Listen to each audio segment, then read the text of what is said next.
talk about something that I believe it was scheduled. It was on it. We didn't change it. We're going to talk final inspection, quality control.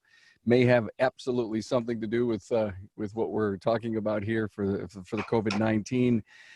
Thanks for being here. Of course, share this, post this.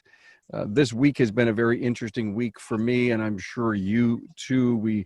I decided to do a Carmcast on Tuesday instead of Wednesday. I had a panel together. We talked about PermaSafe and keeping the car clean. We had 3 shop owners to talk about at that time Tuesday how we looked at what was going on, and then I hung up from that, and I said, my God, I think we need a think tank, and we need to actually just talk about. We got an IT guy, a coach on, and 3 shop owners, and we just rambled for a little while. A lot of great stuff came out of that. Then on Thursday, I said, look at what's going on with the SBA issue, the new guidelines for SBA loans, and then Treasury Part 3. I brought on Hunt Demarest, a CPA who has 500 shop owner customers, and what he's doing with them and how close he's staying with that piece of the law. So on my Carmcast page, 61, 62, 63, if you haven't had enough, on Facebook and LinkedIn, but I do want to thank so many of the coaches and the coaching companies, the independent coaches, shop owners, many people in the industry for getting on and talking about this. This is no time at all to go this alone. I think you need to reach out to your peer network. If you don't have a peer network, shame on you. It's probably time to start. And so you need to listen to yesterday's episode, Town Hall Academy from last Friday, number 163, Making Your Competitor Your Friend, more important than ever. And I want you to listen to that, and I want you to turn the tide on your own self if you think you could go through this alone. Keep on the leading edge of this crisis. Don't let it get by you. Don't, as I said, don't do it alone. Anything I can do, carm@remarkableresults.biz. I've always been asked to put people and trainers together.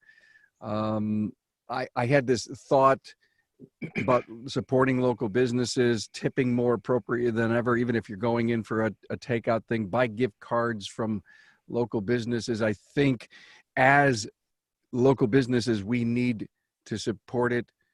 Our local businesses. I also believe, and I said it earlier before we turned on the mics, that we need to become a transportation hub of our community.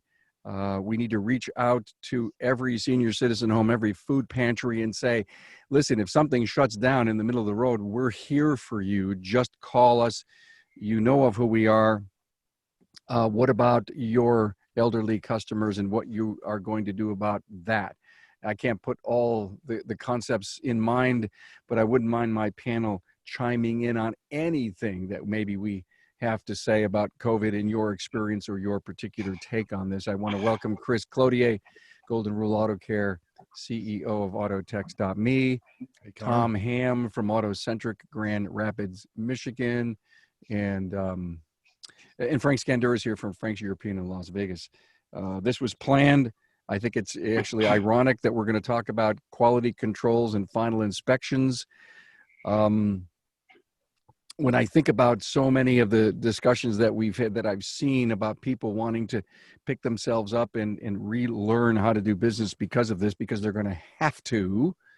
I go back to the 745 content podcast library, and there isn't anything we probably haven't covered. And my friends have been on here before doing so many of us paying the wisdom forward. So I thank you guys for helping, and maybe someone can partake in a great lesson that you had here on the podcast.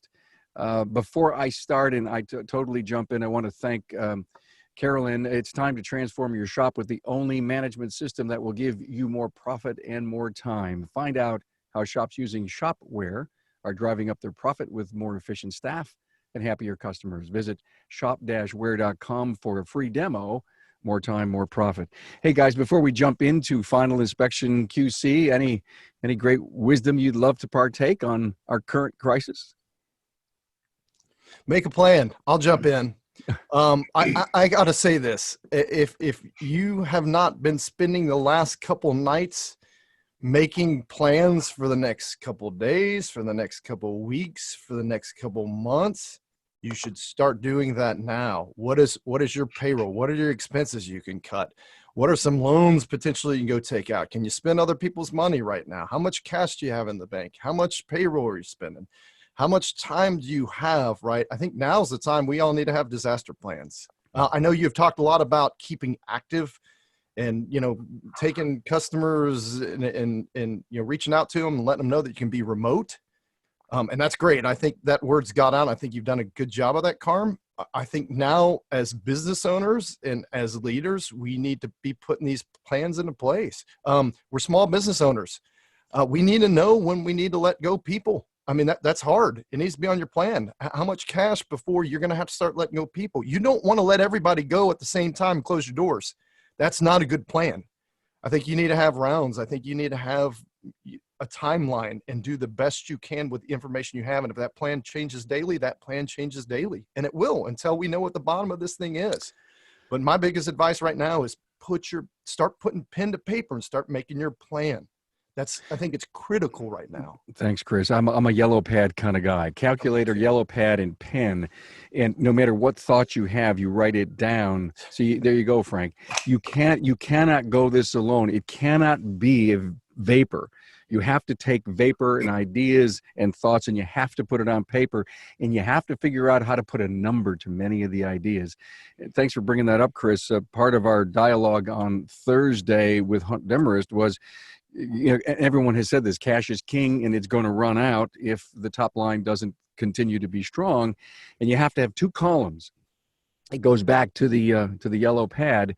What do I have to pay, and what can I not have to pay or reserve and hold? And if you thought that, but you never really wrote it down, and you never created a solid plan and shared it with your team and your people, your vendors, your creditors, then it's going to climb up to the top of your head, and it's going to smack you, and you're going to get hurt for it. Frank, anything? Yeah, it's early too. So as leaders, we have got to remain focused, and we've got to remain calm. And it's so easy to get triggered, right? And I don't usually get triggered. I'm the guy who's cool, calm, and collected. And this morning, my wife's online looking for hand sanitizer because she really likes the idea. Let me get some more bottles out. Let me do this. Let me do that. Give me, everybody in the shop should have something. And she's ratcheting off all the sites that don't have it. And then it just kind of got me ratcheted up a little bit. And I'm like, whoa. I've got to reel this in. I've got to get focused, stay strong. I've got to not only lead my company, I've got to lead my family, right? So I'm kind of the patriarch of the family. And we just have to focus on what we can control. There's so much we can't control, but we have to focus on what we can control. Chris, you are 100% right. Carm, you're 100% right. I told my wife yesterday, as of right now, we are paying 0 bills. Right now, it's 0. And day by day, we'll make those decisions. We've gone from being grossly overbooked to just at shop capacity within a few days. So, and what happens next week? So we have to just hold our breath and watch what's happening, reach out to our customers, and then just be prepared. As a consumer, what I would want to know from my shop, for example, I'm in New York State, there's inspections due, you've got to get them done within a certain time frame. If I go to my shop, how comfortable am I going to be, even if I dropped it off touchless, but when I picked it up? I think there needs to be a level of assurance that goes out, like you said, Chris, to every email, Tom, you want to speak to people, maybe directly on the phone, but that's a message of how it is that we do what we do and how we're going to keep your vehicle safe. Thank you for that. And by the way, I agree with you, Frank, the logical mind has to rule, not the anxious mind. Okay. Yeah. Absolutely positive on that. Tom, any words before we start? I think we're going to really need to be positive. It's way too easy to get caught in the negative. And I think we can also look at how can we, and it sounds weird unless you put it in context, how can we maximize sales during this? Because everybody would agree, if the cars are fixed, customers better off, employees are better off, shop is better off. And so how would we adjust under any other seasonal situation? You mentioned getting buried in snow or or maybe somewhere there's a hurricane or whatever. So how do you maximize your sales during that thing? You adjust your marketing, you adjust everything that you do, and see, set the appropriate goals, and let's see what we can do. I think there's any situation, there's lots of opportunity, and there's going to be lots of opportunity here in the, also, if we look ahead a little bit, when we come out the other side of this, there's going to be so many positive things that will happen in this country. It's a huge list of positive things, positive results we're going to get from this. Everybody will. Harm, I For want to sure, add, we're going to do business differently, right, Chris? yeah, I just want to add, look, the strength of the small business is we're small business. We can change. We can change in a minute. I think one of the downfalls of small business is we don't realize that, and we continue to do things, rinse, repeat over and over, and we don't make adjustments. I mean, I sell software in the industry, right? And I could tell you there's a lot of shops that didn't change. I love what Danny Sanchez said in one of your things. And he said, look, a lot of these changes you should have already made. You should have already been digital. I mean, Frank's been digital for a long time. Tom, we're promoting online. We've been marketing. We understand the Facebook. And it kind of stinks for a lot of the shop owners that are behind, but hopefully the wake up call is, man, you can change, and you better change. And you better realize over these next couple of weeks, your power is the ability to change, adjust. You don't have 14 levels of executive BS and minutia you have to go through. You have yourself. And you're going to have to listen. You're going to have to pay attention. You're going to have to get with your peer groups. But I just want to stress that ability to change and know that you've got to change. Don't make your plan is I'm going to go until all my cash runs out and I'm going to close the doors. That's a bad idea. I think what Tom's saying is we can weather the storm. Man, there's going to be good stuff on the backside if we can survive. Right. We could really see some of the evidence of some of the things that we've worked on over the years. So far we're business is down, but I mean, they're doing okay. There's not a big change. And I don't know, I almost feel guilty. I'm sitting down here and the only thing that has changed in our lives is we're not going to restaurants, but this is how we normally live down here. It's just a normal day. We can still boat and bike and swim, and we can still do all the stuff we normally do. And also from the business standpoint, we have a completely debt-free business with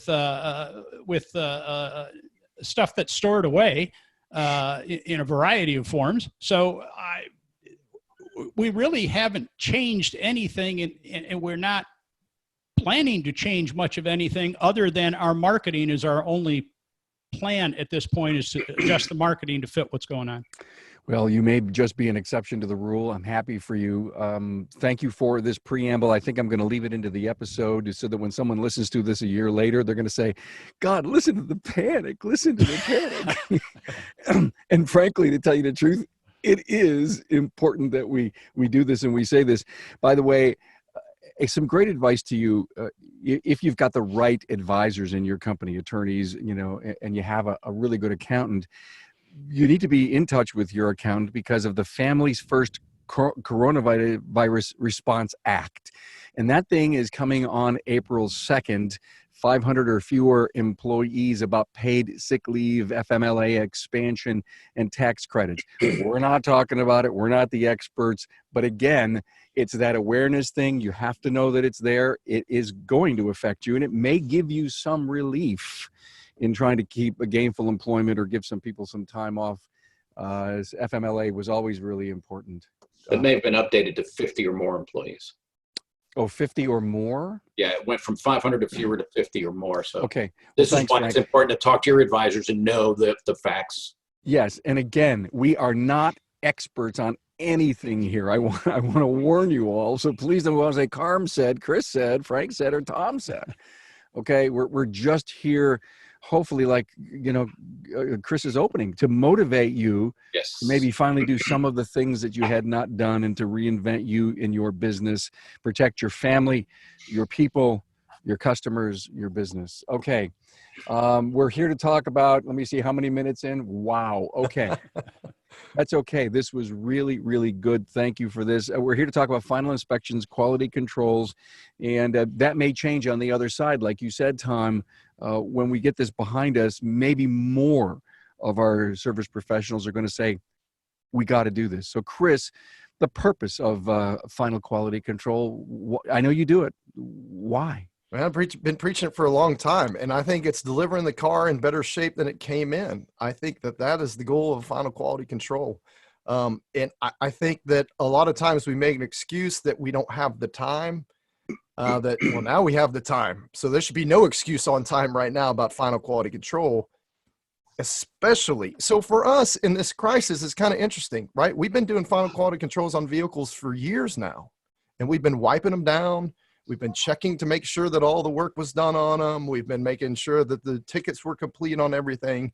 So for us, the habit's already been created. Now we're just adding disinfectant and some other things in the final quality control process that we've had. So I'm going back to, if you've heard final quality control, this is the time to do it, especially now. So hopefully the good thing out of this is we're gonna have a lot more people doing final quality control and making sure that their cars that get delivered are in better shape than what they came in. Because I think I'm gonna tell you, I sat in rooms of owners and I've heard that, we're not gonna check, we don't need to check our guys' works because they're gonna get their feelings hurt, or, it's gonna take too long. And I'm like, look, it's cheaper to lose or it's more expensive to go get a new customer than lose an existing. And you leave on that check engine light or that oil change light enough, 5 times, they're not coming back.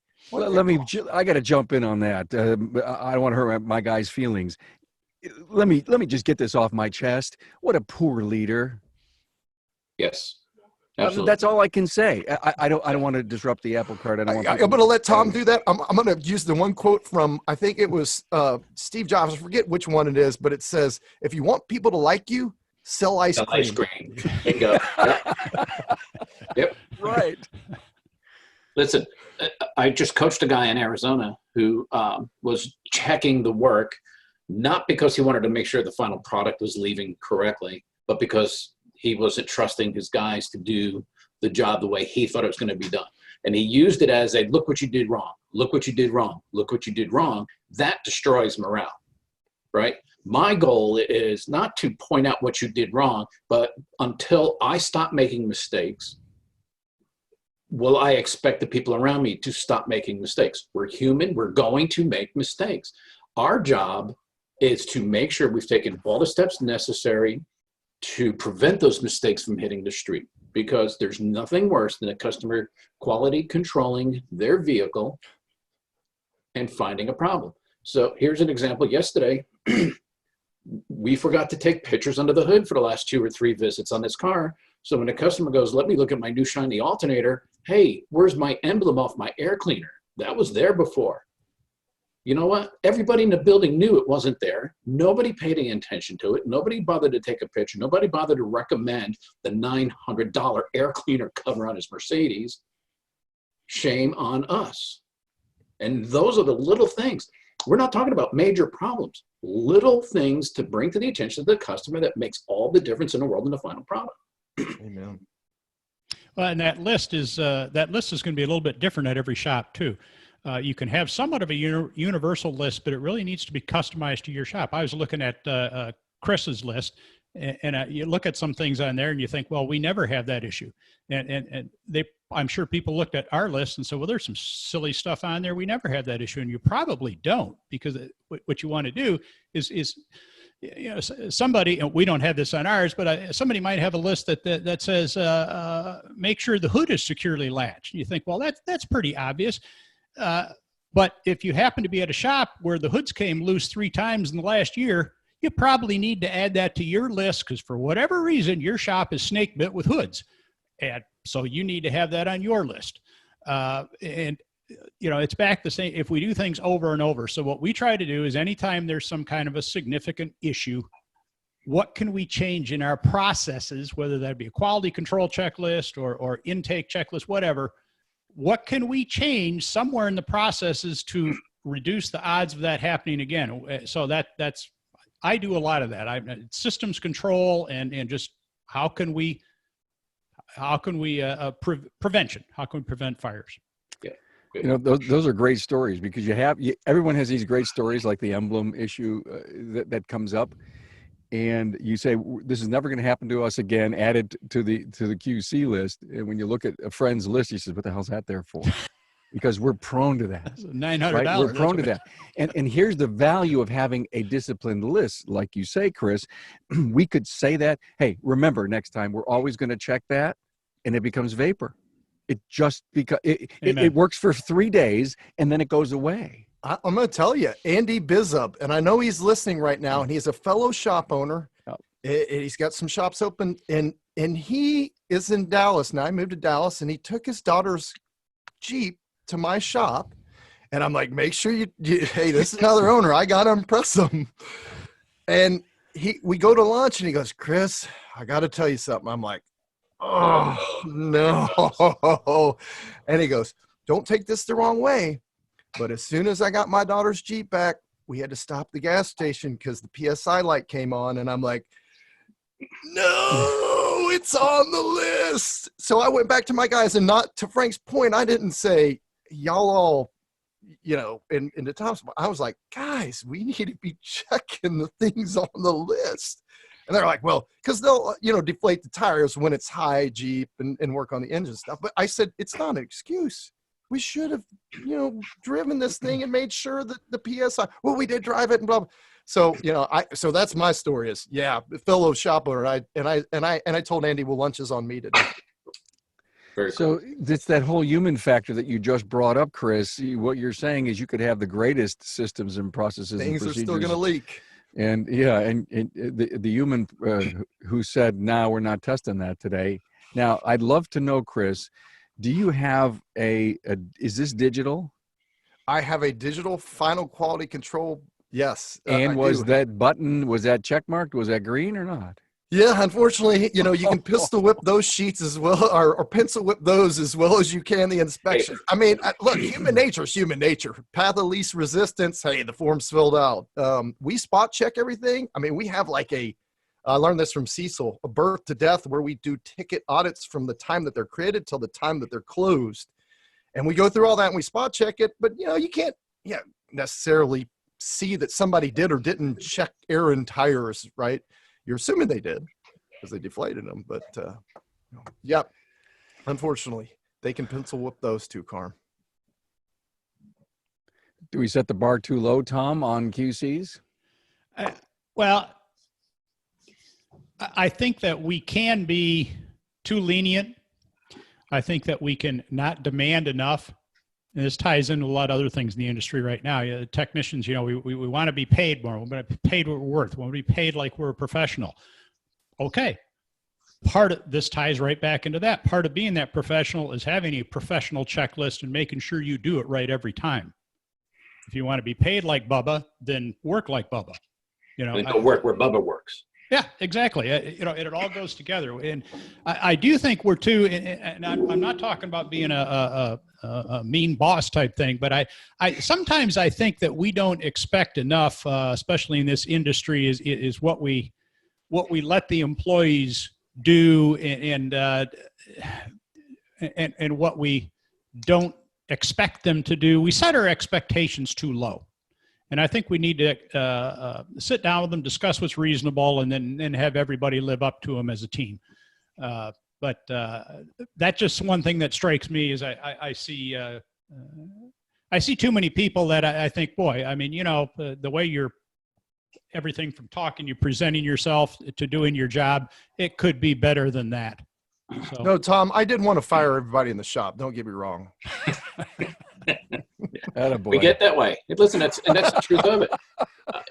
Hey guys, we catch 90%. We're QC, I think, is you're going to catch a lot, but we need to realize even the QCer is human, right? Yeah. So if you can catch 95% of what goes through, then that's 95% that the customer didn't. To Frank's point, that they didn't catch, and that's important, right? Yeah. You don't want your customer QCing their own car. There's a higher probability that something's going to be wrong in that situation. Well, and you bring up a really good point, and this is for the people who are really, really super fussy, especially some of the shop owners who are perfectionists out there. And it's kind of risky to say it because say, gee, don't tell my employees that. But, I mean, if we can, we're trying to get 95% of it. If you don't get 100% of it every time, you're never going to have employees who do, because they're human. Yeah. So what we don't want is 50% or 60%. Let's get it up there in a reasonable range. We don't expect perfection, but so that's a good point. There isn't a shop owner listening to this that doesn't feel pain in this discussion, and so what I'd love to know in a minute here, I'm going to ask you all, how do we implement a good QC process? Hey, give your customer and staff the end-to-end digital experience that they deserve. It's time to upgrade your management system to Shopware. Get more profit in less time. Find out how. Get a free live demo and a review of shop owners' testimonials at shop-ware.com. More time, more profit, Shopware. So I'm listening to this. I'm feeling your pain. I know we can do better. How do we start? Good question. So you have to start by making a commitment, why you're doing it, how are you going to do it, and get everybody involved. Get your team involved in the process. Ask them questions, get their input, because it's really easy for me. I'm a really great visionary. I could just sit back and go, hey, I've got a great idea. And then I go, blah, throw up on everybody's desk, and then I walk away. Then I come back and say, well, how come you guys didn't do it? It was such a great idea. You were in agreement. Well, nobody knows, what to do, or they're afraid to tell me, hey, boss, that idea is going to cost us $10 million. That's why we're not going to do it. So you really have to get buy-in. You got to get everybody involved, because then they are putting thought into it and they're putting effort into it. And then they can say, okay, let's do this, let's do that. And what I've learned in the last couple of weeks is you have to QC the QC, right? Because it's like, yep, we're all going to do this. And then I'm going, and it's so gradual and so gentle. It's like, okay, I didn't put an oil change sticker in that car last time. Nobody said anything, so nobody cares. So I don't need to do it anymore. Or I didn't reset the maintenance light. Nobody said anything, so nobody cares. So I don't have to do it anymore. I didn't wipe my handprints off the air cleaner box. Nobody said anything. Nobody cares. I don't need to do it anymore. So that's why we have to really, and it helps hold us all to a different level of accountability to make sure we're doing the absolute best we can do. And that's, I'm here to do the best we can do. I want to be better today than I was yesterday, not as good as I'll be by tomorrow. I need to understand it's a moving target too. I would expect your quality control checklist to be different 6 months or a year from now than it is today. And that some things maybe you'll find that can be removed from your list. And there's some other things that, because of situations that happened, had to be added to your list. I like to keep the list as short as possible. So I wouldn't start out with a real big one. I'd start out keeping it fairly simple, and then let's add as the situation dictates. But you say, well, why would you delete things? Well, because sometimes you got things on that list because Larry's all the one that always goofed it up. Well, Larry ain't here no more. Right. So we can take it off the list. You know how that goes. So, but try to keep it simple, adjust it, ask the techs, what do you think? And the advisors, we have three checklists. There's the tech, the manager, and the service advisor. They each have their own, and there's some duplication in there too. And it just, you go through all three, and they're all fairly short, but they're all quality control at the end. And I would say also, I know there's debate on who does it too. I want to chime in because I think what you guys said is fantastic. And Carm, I'll share some checklists. I'll share my checklist. I always like to share. So Thanks, what man. I have a digital one, but I have some printed ones that I'll share. And I agree with Tom, like keep it easy. And then I agree with Frank, you got to measure, right? Anything you measure, you can manage. But if you're not measuring what what your success rate of QC is, then it becomes a secondary thought. I would also say in picking the person who's your QC champion, I've heard of shops picking technicians and maybe your general service. I like my service writers to do the QC. And the reason is they're the ones who feel the pain of the customer coming back through the door. The customer never comes back 5 minutes later to tell you, good job. Man, my car won't start. Man, my battery. Why is there grease print? And they're the ones who feel the pain. The technician doesn't feel the pain, right? They've got that wall that separates them from the customer. So I like the person who's in direct, relation to the pain to go do that QC, because I know they're going to do a more thorough job and make sure that customer's happy when they pick up that car and go get it. Yep. So that would be my suggestion on person. Now, once again, I know shops that have the general service people do it, and that's great. But realize people change, in my opinion, for two reasons: vision, which Frank understands like me. It's hard to sell vision, especially when you want to spend $10 million to send a rocket ship in space, and they tell you no. Or pain. People change through pain, so make it painful, right? Yes, absolutely. I have a dedicated quality control person, and that's my current business model. And that could change in the next few weeks, but he's got service advisor experience. He's got light mechanical experience. And it's important, somebody who knows that, this car's got a vibration. I don't know if it's related to what we did or not, but somebody needs to tell the customer, we noticed the vibration. Do you want us to check it? Nobody's in trouble. It's not a big deal. Let's not let the cars go without making every effort to make it better. I have found in more cases than not, when I do that and the customer goes, oh yeah, I forgot about that. Can you check it? Because you know what? I drove it on the freeway. Maybe they only remember when they go out of town. So it's important to find somebody who's got that seat of the pants feel, make sure that it's better out the door than it was in the door. Every car, every time has got to be checked. You can't, you know what it is? It's just so competitive anymore. If you want to be an average repair shop, I don't think we're going to weather this storm. We need to be above average. We need to be exceptional. We need to be doing way more than what's expected. That's the way I've always run my business. I contribute that to my success, but I don't think mediocrity is going to cut it anymore. And I'm going to just tag on to what you said, and you mentioned the every time thing. I think that's one of the more difficult concepts to get through to a lot of shop owners, managers, or whatever. Every time does mean every time. Often that's applied to stuff like where you're doing the general inspection on the vehicle to find maintenance, do et cetera, et cetera.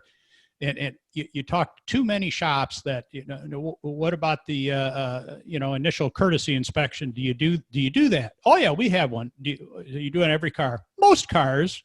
So here we go. As soon as you do it on most cars, it's junk. And just like Frank said there with the quality thing, if you do it on most cars, it's junk. You cannot start being relative and judging, make it subjective when we do it, when we don't do it. It has to be pure every time, period. And some of the times it almost may seem silly, but you have to do it so it gets done correctly, and it has to be a habit that everybody follows.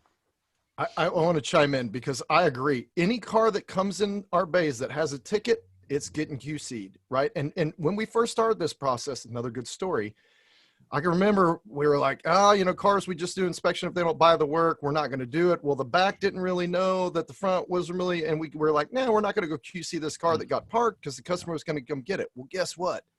There was a rope that tied down the hood.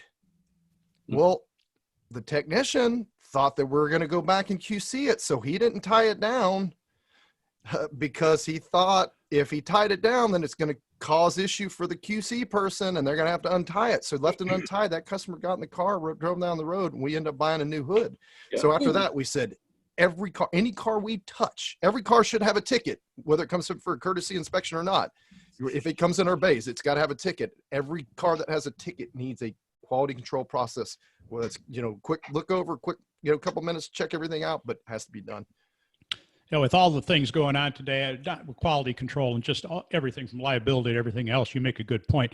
Every car should get an RO, and people are worried, well, then we get 0 ROs and they mess up this and all that. But we can compensate somehow, but every car needs an RO. So it says, well, it was out in the parking lot. We went out there and put a tail light in it. Are you going to bill for it? Yeah. Well, I need an RO. You can take those out of the average. Yep.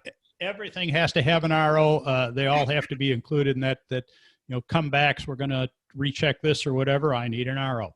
Always need an RO. Listen, it's part of the averages. It's called average repair order because I'm averaging all the repair orders. Yeah. As soon as I give you license to select the ones you don't want counted, then there's no more accountability. Yeah. It's the average. I don't care. It's just, I want you to go out there and put that light bulb in and only charge the customer for the price of the bulb. I would like that. It's a $29 bulb, whatever, a headlight bulb or whatever. Tail light bulb I'm going to give them. But it's an average, and it's a real average. So let's work with what we've got and stop trying to kink the system, because as soon as you let them kink repair order averages, then they're always looking for that loophole in the next thing. Unless it's a 20 group meeting, Frank, and I might skew my numbers a little. So Shame on you guys. I know I'm the sandbagger in the group. You know that, right? Everybody's like, why are Chris's numbers so good? Because I'm like, well, I'm kind of changing my average a little. Oh, Jesus. I don't. Oh, boy. The other guy does it. I don't. Hey, I just want the audience to know that the longer I get these guys to talk, the more honest this whole thing gets. Isn't it crazy? Hey, everyone. Talking about finally getting on board and considering system upgrades, let's talk SMS systems right now. No other tool can transform your business like your shop management system. Shopware's leading shop management system is helping shops like yours generate more profit per ticket and get more efficiency from their staff. Get a free demo, shop-ware.com. More time, more profit. Hey, let's end this thing by bringing on that whole sanitizing thing here near the end, because I'm sure you've gotten your team together and said, hey, we've got good QC processes. Hopefully we've taught the industry to get off your best intention and get this thing going, but you've got to add the sanitizing piece so that when I get in the car, I don't have to wrap myself with shrink wrap to get back in it as the consumer. I'll go first. Go ahead. Go ahead, Frank. So we're taking this very seriously, right? And it's a little difficult for us in the automotive industry because we're still open. We still got people coming and going. So we have, for me, I've got to really think, if I was at home, if my job locked me down, what would I be doing differently? So hand sanitizers, disinfectants, everybody's wearing gloves, putting steering wheel covers on, and a couple steps we hadn't taken before. Customer hands us a key, gloves go on, sanitizer, we're wiping the key down because I've got to give that to 2 or 3 more people. Wiping down the steering wheels, and every time a customer leaves, the counters are all getting wiped down. These are things we've never thought of before that we're doing visibly in front of people. We need them to understand we're taking this seriously. We're doing what we can to take steps to protect not only my team, but our clients. So we're being very, very vocal and very visual about it. Yeah, we're also, which I haven't heard anybody mention yet. I mean, just not just today, but just in general, we're wiping it down when the car gets there. Yes. Yep. Before we ever start on it, we have the technician wipe it down, and he's wearing. We have more nitrile gloves all the time now, and let's clean it just initially, and then we'll do a real thorough one when it leaves. And we took a video. We just had a guy who does most of the cleaning. The final cleaning. It's about 2 minutes long, and the other guy took his camera phone, went out there, and just it's not exactly exciting. It's just wiping down all the things that a driver would touch, and then we posted it on our Facebook page, and people actually watch it. I mean, and so it's just showing people. We're making it clear to people that if you're worried about it, or maybe you don't feel you're safe getting out of the house, we'll come to your house. Just give us the combination or whatever for the garage door, which you can change instantly nowadays. We'll go in there, wipe it down, take the car. You never have to leave your computer, really. And we'll take care of the service. We'll discuss it with you all online. We'll do payment online. We'll put it back in the garage, and you're all good to go. And I mean, how clean could you be? How much more clean could it be? So, telling people that we offer that kind of thing, and anyway.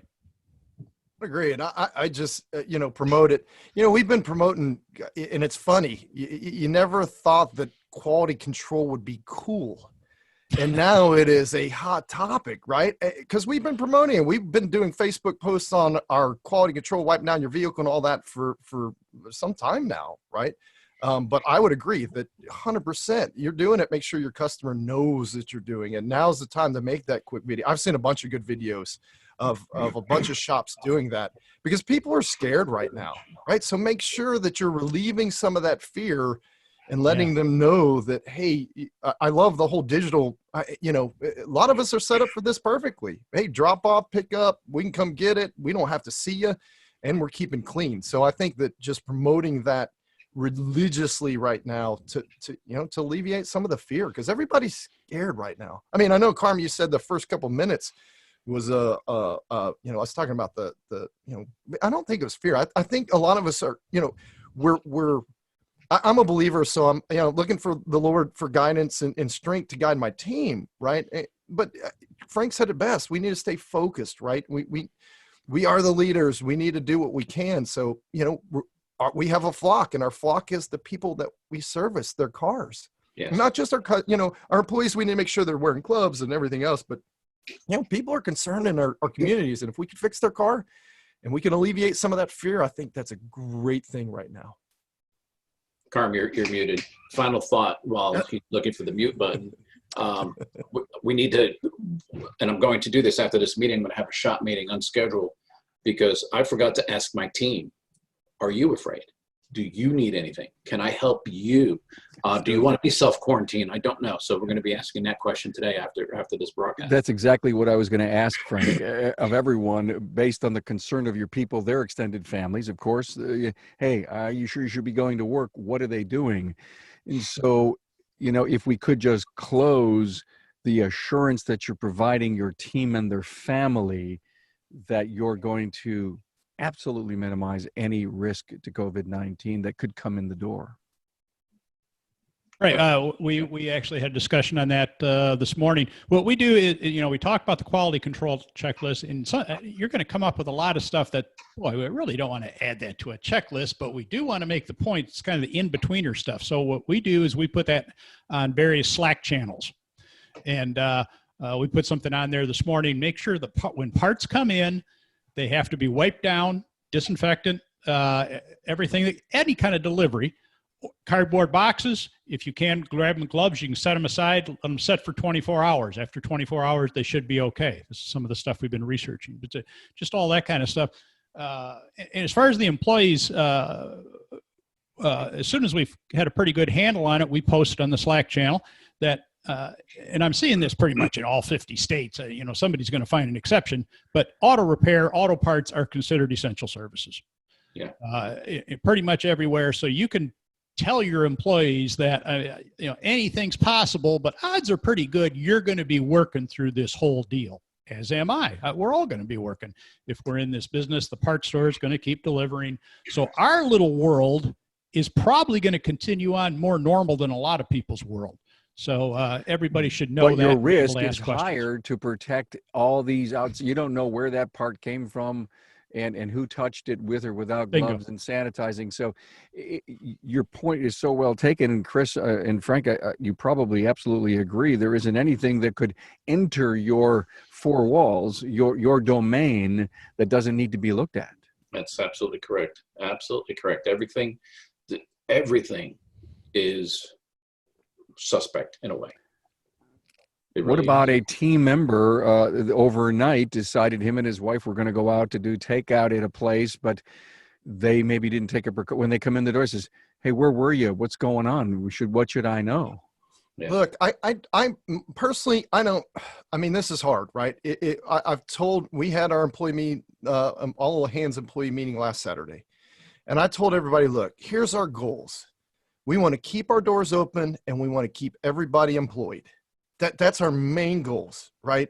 And if that means consolidating down to one shop, if that means doing rotating 14-day schedules, if that means that me and my brother are the only ones there because I've got to keep it open, then we're keeping it open, right? But if you have, we had some guys that say, hey, I'm worried about this, I'm worried about this. Talk to me. And if you need to take some time, or if somebody gets sick, stay home. If you need to take some time off, stay home. Like, I'm not going to get my feelings hurt. I'm not saying we're in complete survival mode right now, but I'm saying, bottom line, I got to keep the doors open. I need to keep cars in. And that's what I told everybody. I can't shut down. It's just, it's not possible. Hopefully it's not probable either. Right. I guess it is possible. Hopefully it's not probable. Well, yes. For the shop owner out there that really is terrified, this kind of, thing, sometimes you have to do things that aren't very easy. I mean, people ask me for the ultimate marketing thing. The ultimate marketing thing, probably not right now, but is to go door to door and tell people you want to fix their car. But a lot of people won't do it.